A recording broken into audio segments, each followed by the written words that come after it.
नमस्कार विद्यार्थियों। आज हम कक्षा 8वीं की पाठ्यपुस्तक वसंत के पाठ 3 बस की यात्रा नामक पाठ का अध्ययन करने जा रहे हैं। यह पाठ हिंदी के प्रसिद्ध व्यंग्यकार हरिशंकर परसाई का एक प्रसिद्ध व्यंग्य है, जिसमें लेखक ने यातायात व्यवस्था की दुर्व्यवस्था पर प्रकाश डाला है, व्यंग्य किया है। तो चलते हम पाठ की ओर।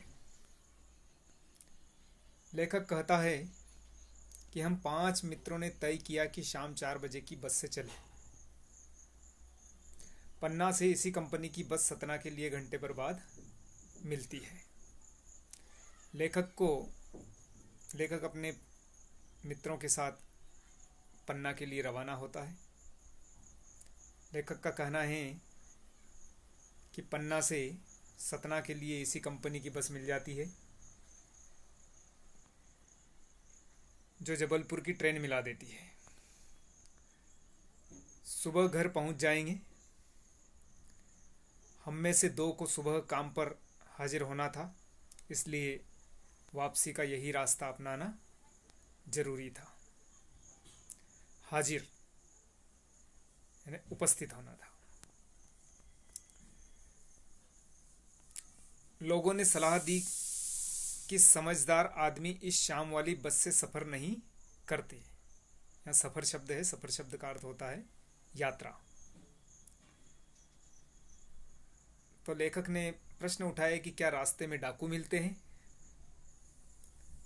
तो उत्तर मिला, नहीं, डाकू नहीं, बस डाकिन है, अर्थात बस डाकिन है।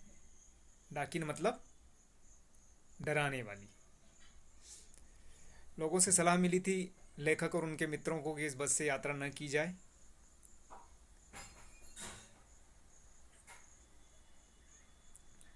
बस को देखा तो श्रद्धा उमड़ पड़ी। खूब वयोवृद्ध थी।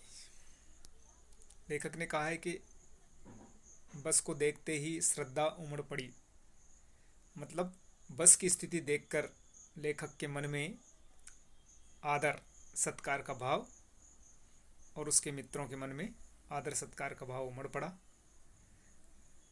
वो देखने में बस वयोवृद्ध थी। वयोवृद्ध का अर्थ होता है बूढ़ी, बुढ़ापा आ जाना। आशय यह था कि बस बहुत पुरानी थी, सदियों के अनुभव के निशान लिए हुए थी, और जो वृद्ध होता है उसे जीवन भर का अनुभव होता है।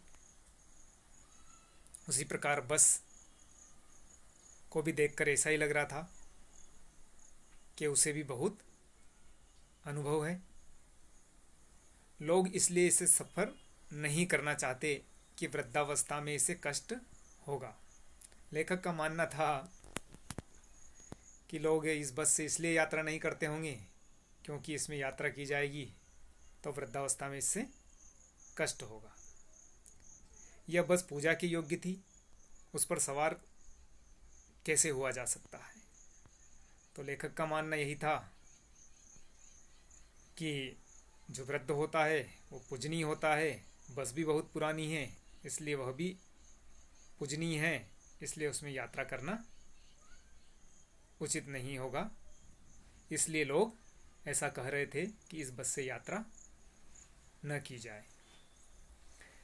बस कंपनी के एक हिस्सेदार भी उसी बस से जा रहे थे।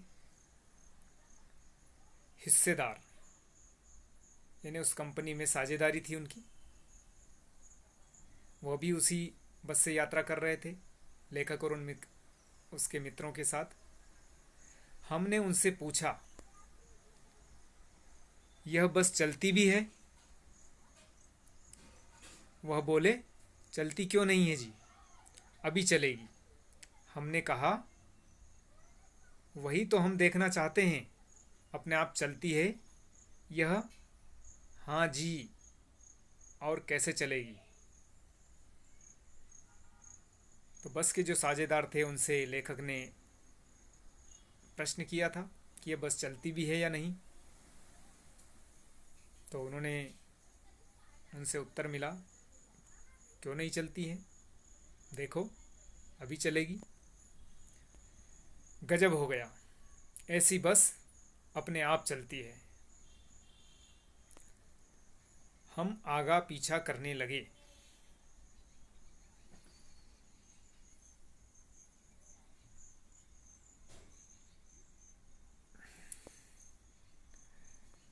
यहाँ आगा पीछा करना मुहावरा है,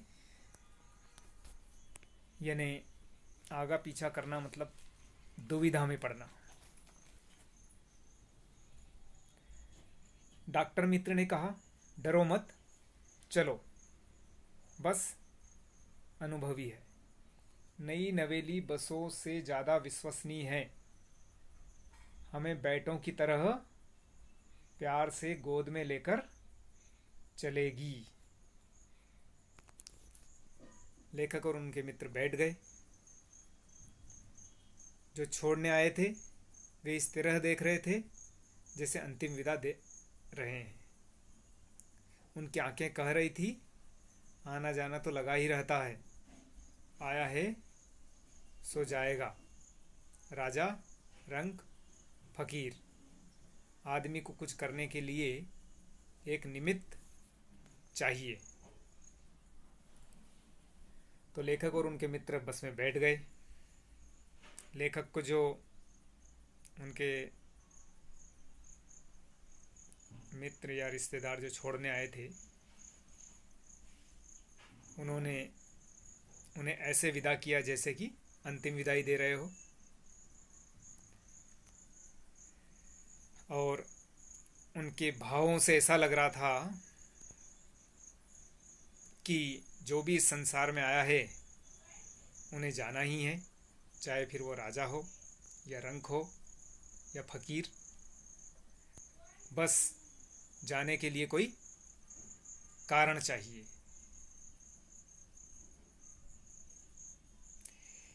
इंजन सचमुच स्टार्ट हो गया, ऐसा जैसे सारी बस ही इंजन है और हम इंजन के भीतर बैठे हैं।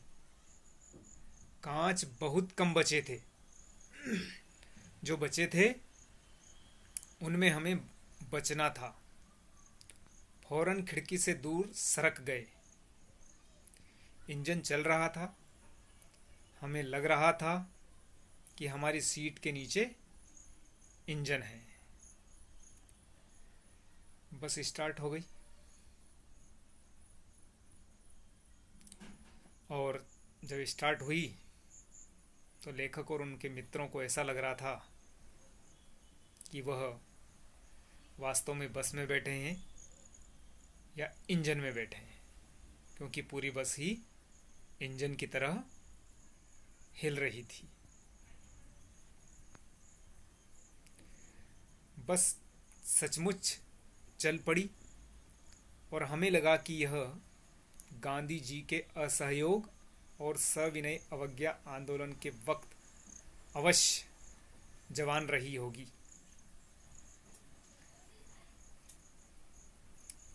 बस चल पड़ी। बस बहुत पुरानी थी, उसी पर लेखक ने व्यंग्य किया है। लेखक का कहना है कि यह गांधी जी के असहयोग और सविनय अवज्ञा आंदोलन के ज़माने की रही होगी निश्चित रूप से, और तब यह बस जवान रही होगी। ये दोनों प्रसिद्ध आंदोलन है राष्ट्रीय आंदोलन के, जो गांधी जी के नेतृत्व में चलाए गए थे। असहयोग 1920 और उसके आसपास चलाया गया था, जिसमें अंग्रेज सरकार से असहयोग मतलब सहयोग न करना उनकी नीतियों का, और सविनय अवज्ञा आंदोलन, सविनय अवज्ञा विनय सहित विनम्रतापूर्वक आज्ञा को नहीं मानना। यह आंदोलन 1930 में गांधी जी के नेतृत्व में चलाया गया था।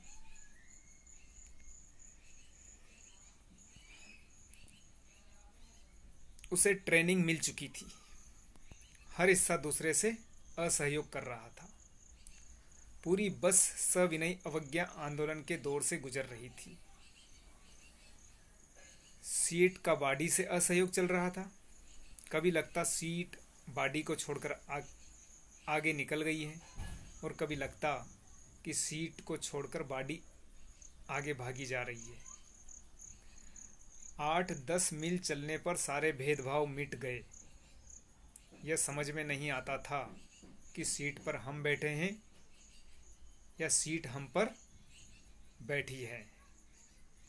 जैसा कि लेखक के द्वारा कहा गया है कि यह बस गांधी जी द्वारा चलाए गए आंदोलन, असहयोग आंदोलन और सविनय अवज्ञा आंदोलन के समय जवान रही होगी, और जब लेखक और उसके मित्र इस बस से सफ़र कर रहे हैं तो उन्हें ऐसा लग रहा है मानो बस के सभी कलपुर्जे एक दूसरे कलपुर्जे से अवज्ञा कर रहे हो, असहयोग कर रहे हो। अर्थात लेखक को ऐसा लग रहा था कि सीट उनसे आगे, सीट बॉडी से आगे जा रही है या बॉडी सीट से आगे जा रही है। ऐसा कुछ लेखक को समझ में नहीं आ रहा था।